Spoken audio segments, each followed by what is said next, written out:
I feel an urge to write when I get up. I want to continue this parallel life which goes on in the study. You care for high culture. You're part of high culture, but your characters don't seem to care for high culture at all. Why is that? Again, because the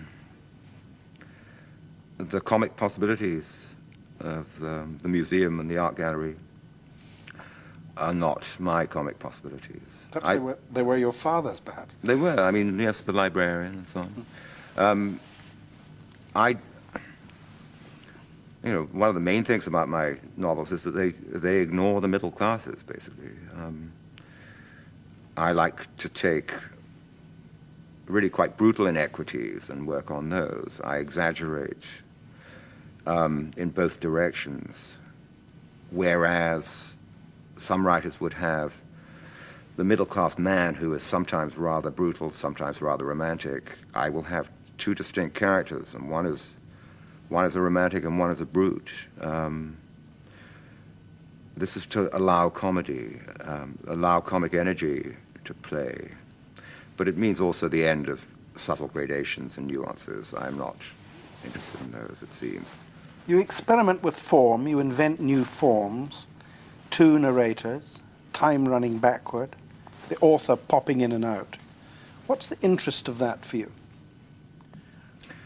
Again, it's not an enthusiasm. It's more like a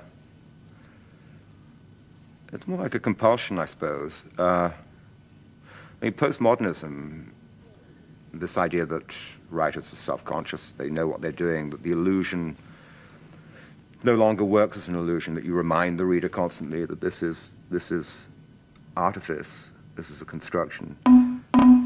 It sounds dull work to me, all that, and yet I do it in my novels too. And, the historical truth of this is that every now and then ideas come along in the novel, advances are made, and novelists will find themselves preoccupied. It's by these questions, and it isn't a fashion or a bandwagon. That's a very dull and unhistorical view of it. Time's Arrow, the novel in which the narrator character experiences his life backward, deals with the Holocaust. Since that was bound to guarantee the reader a sort of frisson, is there anything slightly cynical, something slightly cynical about that choice of subject? Well, again, you refer to a choice of subject, and it isn't a choice. It's a choice to publish the book. It is not a choice to write it. The week before I began that novel, if you told me I was going to write about a novel about the Holocaust, I'd have told you that I was perhaps the least qualified living writer to take this subject on. But this mysterious pang that writers have when they know their next book has arrived, their next story has arrived.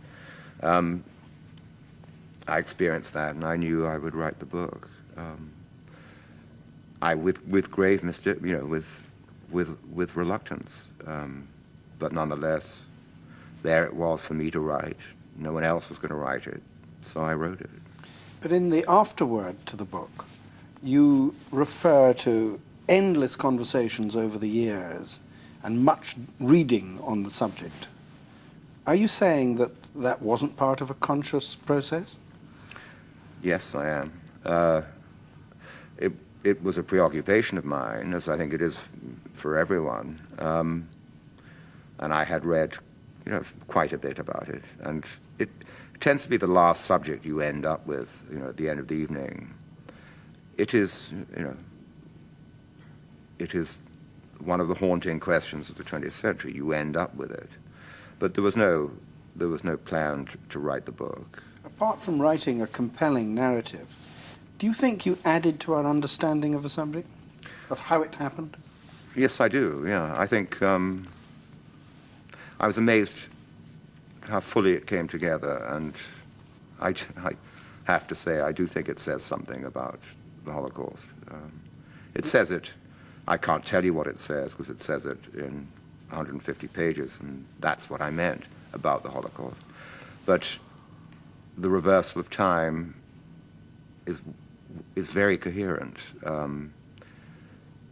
and I felt that a series of données were directed at me by this, that it unleashed a lot of truth about the Holocaust.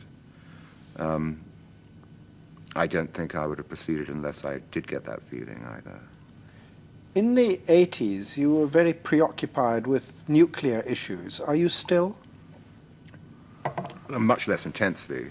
I think it's still all terribly interesting. But the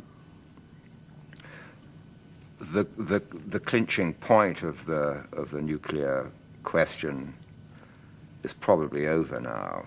It's not without interest in that now the world is safe for war and safe also for nuclear war of a limited kind.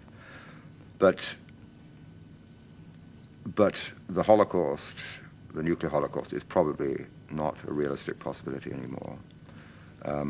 So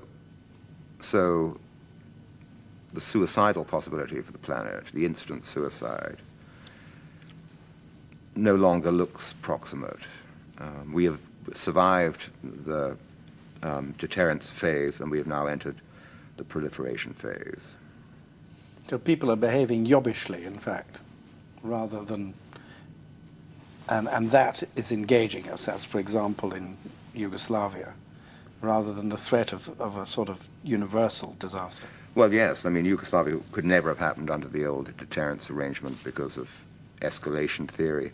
That would have been stamped on instantly. So the planet is safe for war, for atavisms, for nationalisms that perhaps have been muted up until now. It has to be said at once that the gamble was never worth it, that to gamble an infinity of future generations for the comfort of the present one was always morally indefensible. But it turned out to have worked, dumb luck. The 20th century, I think you've said, is the 20th century novel belongs to America. What do you mean by that?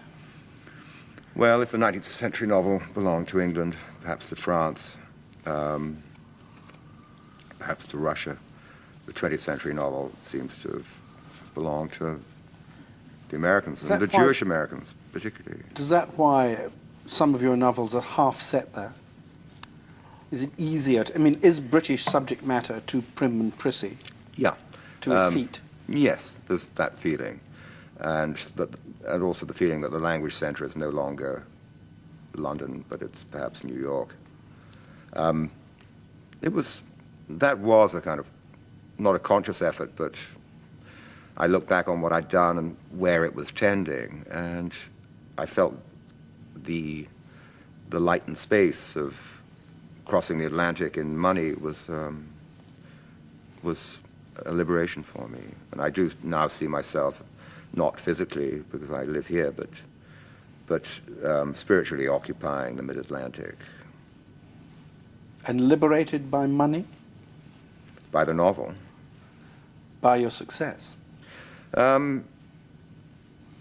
still can't work up any interest in the money itself.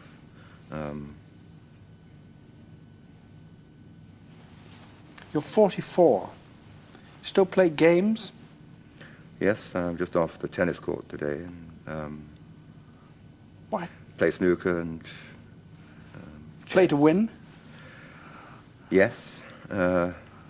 Although it's more and more, it's always a tragedy of disappointment and falling short and realizing that you've peaked some time ago, and now it's steady deterioration in all these things from now on. You're 44. We're now in the 90s. What do you think as opposed to the 80s?